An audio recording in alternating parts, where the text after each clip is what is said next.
Hello दोस्तों, तो हम देख रहे थे स्केलर वेक्टर में स्केलर वेक्टर होते क्या हैं, कैसे इंट्रोडक्शन की उसको बहुत अच्छे से समझे एग्जांपल के साथ। उसके बाद हम देखें कि उसके टाइप्स क्या होते हैं। स्केलर वेक्टर के कुछ टाइप्स बच गए थे, जिससे हम पढ़ेंगे पोजीशन वेक्टर क्या होता है और डिस्प्लेसमेंट वेक्टर। इसे पढ़ने के बाद हम देखेंगे कि हम लोग जो टूल्स यूज करते हैं मैथमेटिक्स में, एडिशन, सब्ट्रैक्शन, मल्टीप्लिकेशन और डिवीजन, मतलब मल्टीप्लिकेशन, तो कैसे वेक्टर्स में एडिशन होता है। जिससे हम देखें स्केलर में जो एडिशन होता है नॉर्मली होता है, हम्म, जो अलजेब्रा हम करते हैं यूज। लेकिन जब हम बात करते हैं एडिशन किसमें, वेक्टर में, तो इसके कुछ अलग प्रोसेस होते हैं। बहुत चीज़ों का ध्यान देना पड़ता है, क्योंकि हम जब वेक्टर यूज करते हैं तो उसके अंदर तो मैग्नीट्यूड है ही, प्लस डायरेक्शन को भी हमको ध्यान में रखते हुए चलना पड़ता है। चलो आज ये देखते हैं। हम्म तो कौन सा क्या बचेगा, पोजीशन वेक्टर।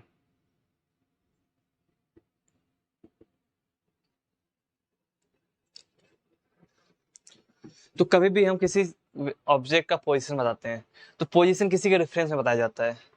तो जो हम यहाँ पे लेंगे coordinate system, rectangular coordinate system, जो एक्स वाई जेड होता है, इसको बोलते हैं रेक्टेंगुलर, क्योंकि इसका ये रेक्टेंगल इससे बनता है ना, इसको रेक्टेंगुलर कोऑर्डिनेट सिस्टम बोलते हैं। तो वहाँ पे एक्स एक्सिस, ये वाई एक्सिस और ये जेड एक्सिस। हम्म तो हम X Y Z axis use करते हैं। तो मान लीजिए कोई चीज है या कोई भी ऑब्जेक्ट या कोई हाँ व्यक्ति है, अगर यहाँ पे है, तो मुझे बताना है कि ये किधर होगा। तो क्या करेंगे हम लोग, जो हमारा ओरिजिन होता है, जो फ्रेम ऑफ रेफरेंस होता है हमारा, वहां से हम क्या करते हैं, ओरिजिन मानते हैं और वहां से हम इसको नापते हैं कि कितने दूरी पे। तो हम क्या करते हैं, देखते हैं कि वो एक्स एक्सिस पे कितनी दूरी पे है, फिर एक्स से वाई पे कितना है, फिर देखते हैं जेड पे कितना है। हम्म तो हमें मिलता है क्या, उसका पोजीशन। तो अगर हम देखें, तो अगर हम यहाँ से देखें तो इसको मिलाने पे जो ए लाइन मिलती है, ओरिजिन और जो उसका लोकेशन है उसको मिलाने जो लाइन मिलती है, इसी को हम कहते हैं पोजीशन वेक्टर। तो जो पोजीशन वेक्टर बताता है वो हम एक्स एक्सिस पे कितना है, वाई पे कितना है और जेड पे कितना है कि नहीं, जेड इधर। तो अगर हम इसको मान लें आर, तो इसको कहेंगे आर वेक्टर। तो कभी भी हम किसी चीज़ का पोजीशन बताते हैं, हमेशा किसी फ्रेम ऑफ रेफरेंस बताया जाता है कि हाँ आप इस फ्रेम ऑफ रेफरेंस से इधर हैं, एक्स इतनी दूरी, वाई इतनी और जेड इतनी, आपका डायरेक्शन क्या होगा, इधर है। तो ये आपको तो मैग्नीट्यूड बताएगा ही कितनी दूरी पे है। साथ में आप देख रहे इसका एक डायरेक्शन भी दे रहा है और प्लस डायरेक्शन भी देगा। इसको हम कहते हैं पोजीशन वेक्टर। और नॉर्मली हम जो पोजीशन वेक्टर को रिप्रेजेंट करते हैं, इसका नोट्स आपको मिल जाएगा अच्छे से लिखा हुआ। रिप्रेजेंट करते हैं स्मॉल आर वेक्टर से, इस बोलते हैं आर वेक्टर। और ये पोजीशन वेक्टर होता है किसी भी पॉइंट का इन स्पेस ऑफ स्पेस, कहाँ, ये रेक्टेंगुलर कोऑर्डिनेट में। तो उसे हम दिखाएंगे, तो देखेंगे कि ये एक्स एक्सिस पे कुछ ना कुछ चला होगा, तो लिखेंगे एक्स एक्सिस। फिर आई कैप। अब आई कैप क्या होता है, एक्स एक्सिस के डायरेक्शन में कुछ आई, मतलब आई क्या है, बताता है एक्स एक्सिस का डायरेक्शन। एक्स बताता है कि कितना मैग्नीट्यूड चला है, तो एक्स के डायरेक्शन में इतना मैग्नीट्यूड चला है, प्लस वाई प्लस जेड। तो यहाँ पे जो आई है, जेड है एंड के है, यार क्या है, are the unit vector along x, y and z axis respectively, है कि नहीं। तो जहाँ पे यहाँ आई और जे के क्या बताते हैं, आई एक्स डायरेक्शन में कितना, वाई जेड, जे वाई डायरेक्शन में बताता है, के क्या होता है, जेड का डायरेक्शन में बताता है, और एक्स वाई जेड बताते हैं कि कितना चला है। तो हमारे क्वेश्चन पे डिपेंड करता है एक्स वाई जेड क्या होगा। आई जे के ये होता है, तो ये होता है हमारे पोजिशन वेक्टर। ये हमारा हो गया position vector. Locating any point in the space with respect to a frame of reference is called position vector। ये सब मैं लिखा हूँ, आपको नोट से मिल जाएंगे, इसमें कोई टेंशन वाली बात नहीं है। तो ये हो गया पोजिशन। तो कभी भी आप किसी को बता दें कि मैंने मान लीजिए हमारे पास एक पेड़ है, पेड़ या घर भी ले सकते हैं, मान लीजिए घर है। बोल दीजिए कि मैं इस घर से इतनी दूरी पे हूँ, मैं यहाँ पे हूँ, मैं इस घर से इतनी दूरी पे हूँ, इस डायरेक्शन में इतना इतना दूरी पे हूँ। तो कोई आप कहेंगे इसको, आप मान लिया ओरिजिन, तो देखेंगे तो आपका इधर सीधा बन जाएगा क्या, कोऑर्डिनेट सिस्टम। और आपका पोजीशन यहाँ बता देंगे कि मैं इस घर से इतना मीटर दूर हूँ, इस डायरेक्शन में, अगर आएंगे तो मैं मिल जाऊंगा। तो यही हुआ बस, इसको हम ओरिजिन माने, वैसे यहाँ पे हम फ्रेम ऑफ रेफरेंस, कोई एक ओरिजिन होता है रेफरेंस के लिए, ताकि वहाँ चीज़ें हम नाप सकें। तो हो गया पोजिशन वेक्टर। अब पोजिशन वेक्टर हो गया। अब जो चीज़ यहाँ पे लोकेट हुई है, अगर मूविंग ऑब्जेक्ट है तो चेंज भी तो कर सकती है। तो मान लेते शुरुआती स्टेज में, मान लीजिए एक पॉइंट ए है, लेते ए पे थी, उसके बाद कुछ टाइम बाद मूव करके यहाँ पे आ गई वी पे। तो इसका अब दूसरे के लिए हम क्या इसको बोलेंगे, इसके बाद जो वेक्टर आएगा उसको बोलते हैं हम डिस्प्लेसमेंट वेक्टर। डिस्प्लेसमेंट वेक्टर, कोई पॉइंट पहले यहाँ पे था ए पॉइंट पे, उसके बाद मूव करके पॉइंट बी पे आ गया। हाँ, तो मान लेते जो ए पॉइंट पे तो इसका जो पोजीशन वेक्टर होगा R1 होगा, R1 वेक्टर, और जो इस पे पोजीशन वेक्टर होगा R2 वेक्टर। हो गया, क्योंकि हम जब पोजीशन बताएंगे, पोजीशन वेक्टर हमेशा ऑडियंस के रेफरेंस में बताया जाता है। तो कोई पूछ सकता है कि आप बताइए इसका डिस्प्लेसमेंट कितना हुआ। तो डिस्प्लेसमेंट क्या होता है, आप जिस पॉइंट से इनिशियल पॉइंट से फाइनल पॉइंट पे गए, इसी को हम डिस्प्लेसमेंट कहते हैं। तो अगर हम इधर इसको जोड़ दें तो हमको मिल जाएगा क्या, डिस्प्लेसमेंट। डिस्प्लेसमेंट को हम इसको एस से दिखा दें, स्मॉल एस से वेक्टर। अब वेक्टर क्योंकि इसको डायरेक्शन बता रहा है साथ में, तो उसको कहते हैं हम डिस्प्लेसमेंट वेक्टर। तो अगर हम बात करें डिस्प्लेसमेंट वेक्टर की,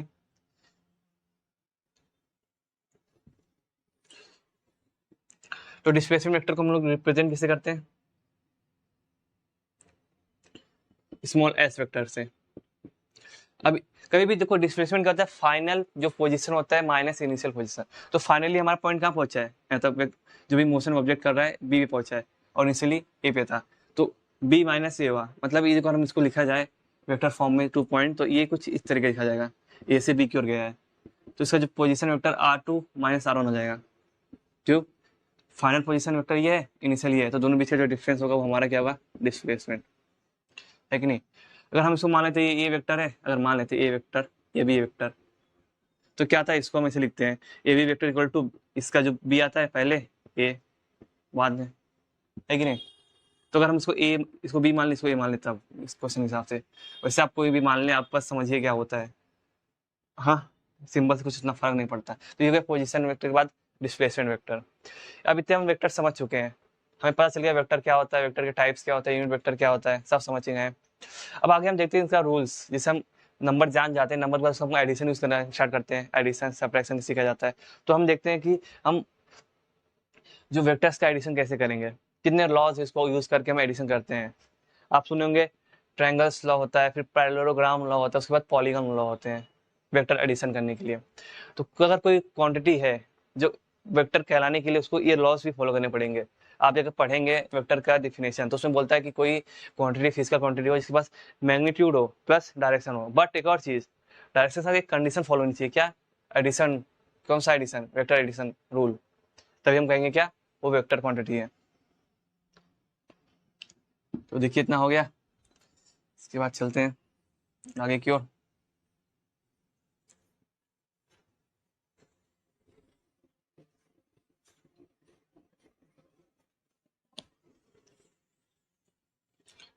वेक्टर एडिशन,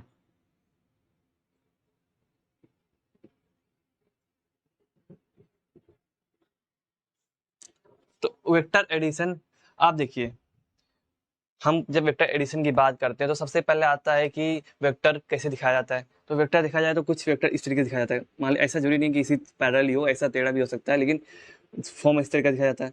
इसमें क्या कहते हैं, इस पॉइंट को हम जो कहते हैं, जो इसका पूंछ है इसको बोलते हैं हम क्या, इंग्लिश में इसको टेल कह देते हैं और इसको हेड कह देते हैं। तो ये हमारा क्या वेक्टर हो गया। अब इसमें हेड टेल बहुत यूज होने वाला है, आपको समझना पड़ेगा।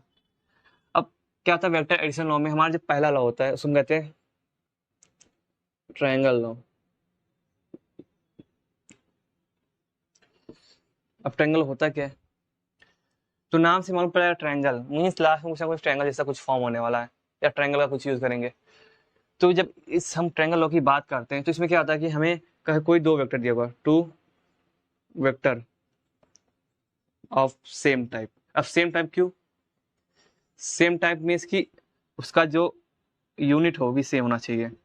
यूनिट मतलब फिजिकल क्वांटिटी होनी चाहिए, same physical quantity, same physical quantity चाहिए। अब ऐसा नहीं आप डिस्प्लेसमेंट में वेलोसिटी को जोड़ रहे हैं, चीजें गलत हो जाएंगी फिर। तो इसका सेम टाइप का मतलब ये होगा, अगर आपको दो वेक्टर दिया हो तो आपको क्या करना है, कुछ नहीं करना है, बस एक तरीके से अरेंज करना है। क्या करना है, अरेंज करना है। कैसे अरेंज करना है कि आप मान लीजिए कोई भी एक वेक्टर को पहले ड्रॉ कर लीजिए, any one vector from those. कैसे ड्रॉ करना है, आप उसका टेल का यूज करिए, टेल टू हेड। जैसे आपने उसको ड्रॉ कर दिया टेल टू हेड, जैसे मान लीजिए आपको एक वेक्टर ये दिया था और एक यहाँ दिया था, ऐसा कुछ। तो जैसे आपने टेल टू हेड ड्रॉ किया एक वेक्टर को, इसके करने के बाद जब हम लोग आफ्टर जो सेकेंड वेक्टर ड्रॉ करेंगे, then this second vector tail drawn from the first vector head.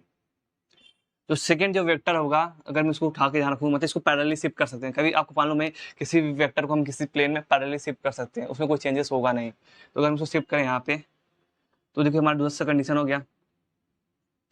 हाँ, पहले इसको ड्रॉ किया, फिर उसके बाद इसके हेड से दूसरे का टेल ड्रॉ कर दिए। तो जैसे आप ड्रॉ करेंगे तो लास्ट में अगर आप इसका जो हम कंप्लीट करें, क्या कंप्लीट करें, इसका ट्रायंगल, कंप्लीट द ट्रायंगल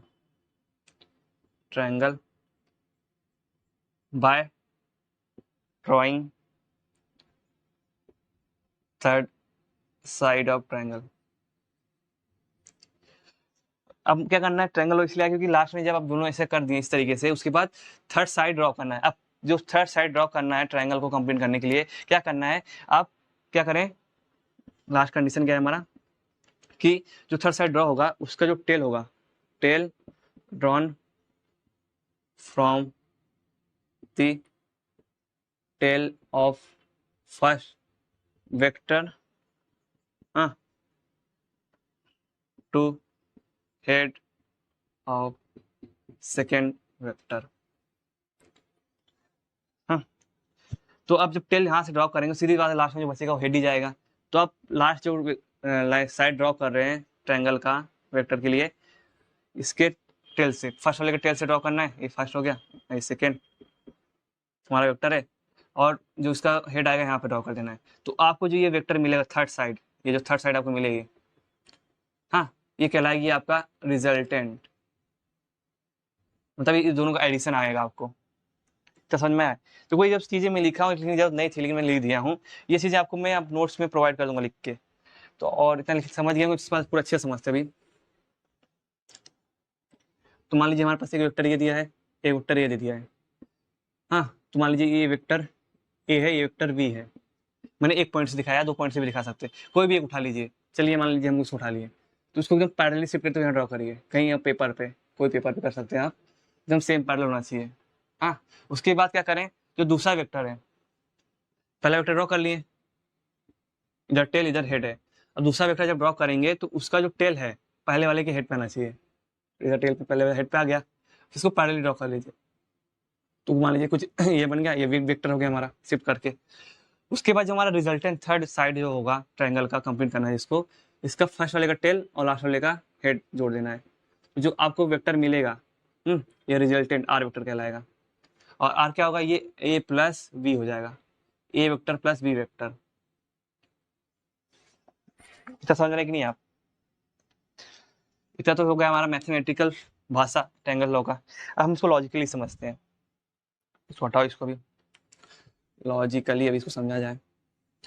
और कभी भी जब आप ड्रॉ करेंगे इस चीज को, कोई भी जब आप एंगल ड्रॉ करते हैं, मतलब कोई भी वेक्टर ड्रॉ करते हैं, तो मैग्नीट्यूड तो आपको लेंथ से मालूम पड़ता है, एंगल से क्या मालूम पड़ता है, डायरेक्शन। तो क्या होता है, आप एक हॉरिजॉन्टल लाइन अपने आप से कंसीडर कर सकते हैं। फिर यहाँ से ना हो लीजिए, वैसे क्वेश्चन आपको सॉल्व करने होंगे, आपको ड्रॉ करने का जल्दी आता नहीं है। अगर ड्रॉ करने को आ जाए अगर बोर्ड के एग्जाम में, तो आप हॉरिजॉन्टल लाइन लेंगे, उसके रिस्पेक्ट में मानेंगे कि ये इधर एंगल कितना है एंटी क्लॉकवाइज, उसको वहाँ पे तब जब पैरेलली ड्रॉ करेंगे तो आप हॉरिजॉन्टल लाइन उधर भी खींचेंगे जहाँ आपको पूरा चीज़ बनाना है, फिर वैसे एंगल को बनाते हुए इसको आप खींच देंगे, वैसे इसको भी लेके आप नाप के करेंगे। इससे क्या होगा, आपका डायरेक्शन भी चेंज नहीं होगा, पैरेलली शिफ्ट हो जाएगा सब। अब इसको हम लॉजिकली समझते हैं। लॉजिकली मीन्स क्या, मान लीजिए आप यहाँ हैं, आपने शुरुआत, आपका मन किया चलने का, तो आपने स्टार्ट किया चलना इस पॉइंट से, तो आपसे इस पॉइंट से स्टार्ट किया चलना, मान लीजिए पॉइंट है, चलते चलते यहाँ पहुँच गए बी पर, तो फिर आप रुक गए। तो मान लीजिए आपने एक डिस्टेंस कवर किया, इतना हो गया, फिर आपका मूड होगा कि आप इधर नहीं चाहूँगा, मैं कहीं और जाता हूँ। तो मान लीजिए आप यहाँ रहे हैं अभी, इसके बाद तो आप यहाँ गए, फिर यहाँ रुक गए, है कि नहीं। तो मान लीजिए पॉइंट सी पे गए, तो देखेंगे आपने इतना गया, इसको एक वेक्टर मान लिया, फिर दूसरे डायरेक्शन गया आप, इसको मान लीजिए बी वेक्टर है। तो पूछा जाए कि आप अपने इनिशियल पोजीशन से कितनी दूरी पे हैं, तो आप इसको ऐसा नहीं बताएंगे, अगर दूरी पूछेंगे मतलब डिस्टेंस बताएंगे तो आप ये बताएंगे, लेकिन पूछेंगे कि डिस्प्लेसमेंट आपका कितना होगा, तो डिस्प्लेसमेंट कभी भी जब होता है, बात होती है, तो final position minus initial position होता है, तो फाइनल और इनिशियल से जोड़ दो, है कि नहीं। तो ये हो जाएगा आपका डिस्प्लेसमेंट, अगर डिस्प्लेसमेंट की बात करें तो। वैसे और भी चीजें हम यूज कर सकते हैं इसके लिए, मैक्सिमम जब हम ट्रायंगल लॉ का यूज करते हैं तो डिस्प्लेसमेंट को दिखाने के लिए यूज करते हैं। बाकी जो वेक्टर, जो वेलोसिटी और एक्सेलरेशन होता है, हम पैरेललोग्राम यूज करेंगे इसके बाद जो आएगा, है कि नहीं। तो डिस्प्लेसमेंट क्या हो जाएगा, इसको हम आर से दिखाएंगे, रिजल्टेंट क्या हो जाएगा, ए प्लस बी। आप देखिए ये नॉर्मल एडिशन नहीं है कि जो रिजल्टेंट होगा 2 + 3 हो जाएगा इक्वल टू 5, ऐसा नहीं है, इसमें कुछ वेक्टर ऐसा लग गया है। तो वेक्टर ऐसा लग गया तो उसका कुछ रीजन होगा तभी तो लगाए हैं, ऐसा फालतू से नहीं लगाए हैं, है कि नहीं। तो समझ रहे हैं कि नहीं। आप यहाँ गए फिर इधर मुड़ गए, तो उसी तरीके से आपको अरेंज करना है। पहला वेक्टर यहाँ पे, दूसरा वेक्टर यहाँ है, कुछ नहीं करना है, बस समझिए पहला वेक्टर आपने स्टार्ट किया चलना, अब यहाँ पे हेड आ गया और दूसरे का टेल यहाँ रखना पड़ेगा, सीधी सी बात है। अब पूछा लास्ट में पोजीशन कितना, मतलब डिस्प्लेसमेंट कितना होगा, लास्ट में जोड़ दो, कितना अच्छा आसान है, लॉजिकली समझा जाए तो। आपको उसको फील करना पड़ेगा चीजें कैसे होती है, जब आप फील करेंगे फिजिक्स को, क्या मजा आएगा करने में, अपने आप से चीजें समझ में आएंगी, अब आपको बहुत अच्छा भी लगेगा। गर्मी तो है, मुझे जहां तक लगता है वो आप ट्रायंगल लॉ समझ चुके हैं, ट्रायंगल लॉ। अब ट्रायंगल आप 3 साइड के लिए मत यूज करिएगा, क्योंकि 2 साइड यूज करने के बाद तीसरा साइड खुद से ड्रॉ करना है कंप्लीट करने के लिए ट्रायंगल। अगर 3-4 से ज्यादा वेक्टर दिए हों तब यूज करते हैं हम लोग कुछ और लॉ, जिसको बोलेंगे पॉलीगॉन लॉ। उसके पहले हम देखते हैं पैरेललोग्राम लॉ। पैरेललोग्राम लॉ, वैसे आज मेरी राइटिंग अच्छी बैठी होगी। अब पैरेललोग्राम क्या होता है सबको पता ही होगा। पैरेललोग्राम एक क्या होता है, क्वाड्रिलेटरल होता है। क्वाड्रिलेटरल में चतुर्भुज, जिसमें दोनों दो दो साइड एक दूसरे के अपोजिट होती हैं और मतलब एक दूसरे के पैरेलल होती हैं। ये वाला पैरेलल इसके है, ये वाला पैरेलल इसके है और इक्वल भी होती हैं। इसी डायग्राम हम बोलते हैं पैरेललोग्राम। तो उसी तरह कुछ करना पड़ेगा अभी। तो जब पैरेललोग्राम लॉ की बात करते हैं, सेम इसमें भी 2 वेक्टर दिए होंगे, 2 वेक्टर ऑफ सेम टाइप।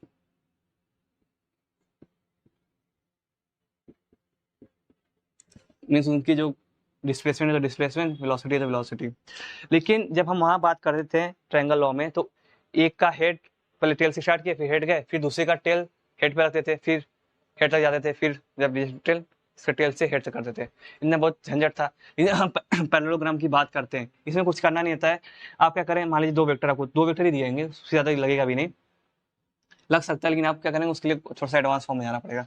तो 2 वेक्टर आपको दिए होंगे कहीं पे, मान लीजिए इधर दे दिया, इधर दे दिया, कुछ करना नहीं है। दोनों वेक्टर का जो टेल होता है, टेल, इसको अगर पैरेलली शिफ्ट करें मान लीजिए रिलेटिव के लिए, तो दोनों वेक्टर का जो टेल है एक साथ रखिए। इसका यहाँ गया है तो इसको टेल रखिए, रख लीजिए। टेल को टेल से मिला दीजिए, इसमें होगा put tail of 1 to the tail of another vector. जैसे ऐसा हो गया तो क्या कर सकते हैं आप, देखिए इसके पैरेलली अगर हम वेक्टर ड्रॉ करें, इसके पैरेलली, और जो ड्रॉ लाइन करना है कैसा, डॉटेड लाइन, ताकि लगे कि ये एक्स्ट्रा हम अपने हिसाब से ड्रॉ किए हैं। क्या करना है, ड्रॉ करिए, क्यों करें ऐसा, ताकि हम ये जो चीज स्ट्रक्चर बना है इसको फुल एक पैरेललोग्राम में बना दें। तो जब इसको देखेंगे, इसको ड्रॉ करेंगे, इधर आएगा, इसको यहाँ ड्रॉ करेंगे तो कुछ इस तरह का आएगा। तो जब ऐसे चीजें पैरेललोग्राम फुल अपने आप से ड्रॉ कर लिए हम लोग एक्सटेंड करके पैरेलली, हाँ, दोनों को रखना है, फिर एक डॉटेड लाइन बनाना है ताकि पैरेललोग्राम ड्रॉ कर सके हम। उसके बाद आप देखेंगे जो दोनों पॉइंट यहाँ मिल रहे हैं, जहाँ हेड टू हेड मिला, जहाँ टेल टू टेल मिल रहा है, इसको अगर हम जोड़ दें तो देखेंगे ये पैरेललोग्राम, अगर मान लिए ABCD है, मान लेते हैं, तो ABCD में जो BD क्या है पैरेललोग्राम का, BD क्या है हमारा, डायगोनल है। यही डायगोनल हमारा क्या होगा, रिजल्टेंट होगा। अब कुछ लोग ये भी सवाल कर सकते हैं, भाई ये भी तो डायगोनल ही होगा, ये क्यों नहीं होगा। तो कभी भी जब ऐसा करेंगे तो आप हेड, जहाँ पे टेल टू टेल है वहां से हेड टू हेड जाना है, ये बात याद रखनी है। तो जो R मिलेगा हमारा क्या कराएगा, रिजल्टेंट। तो इसमें R क्या हो जाएगा, R इक्वल टू, यहाँ लेते A है, ये B है, तो ये हो जाएगा A + B। ट्रायंगल में आपको ट्रायंगल बनाना था लास्ट में, और यहाँ पे पैरेललोग्राम में पैरेललोग्राम बना के जो आपका डायगोनल आएगा, तो हमारा जो रिजल्टेंट होगा, रिजल्टेंट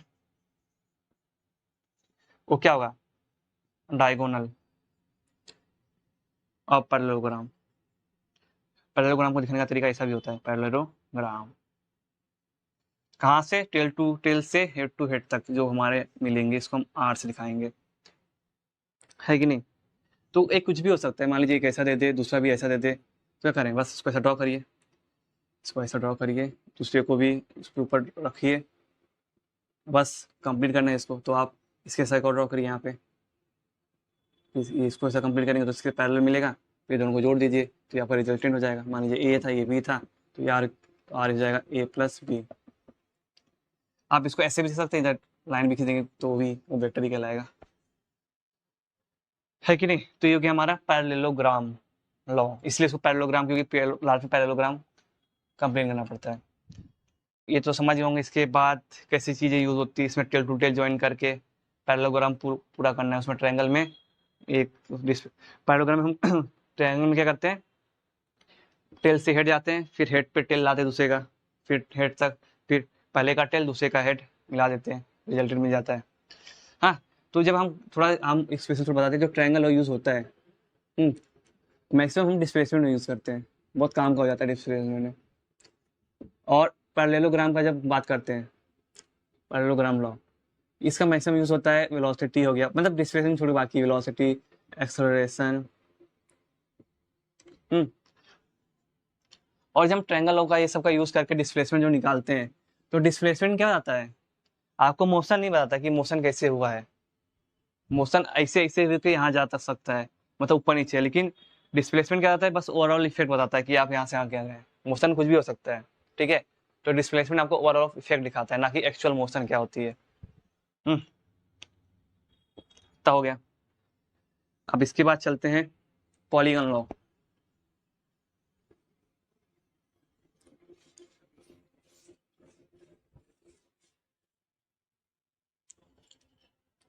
अब पॉलीगन लॉ क्या होता है, पॉलीगन लॉ, पॉलीगन से मालूम पड़ेगा, poly means many, gone means side.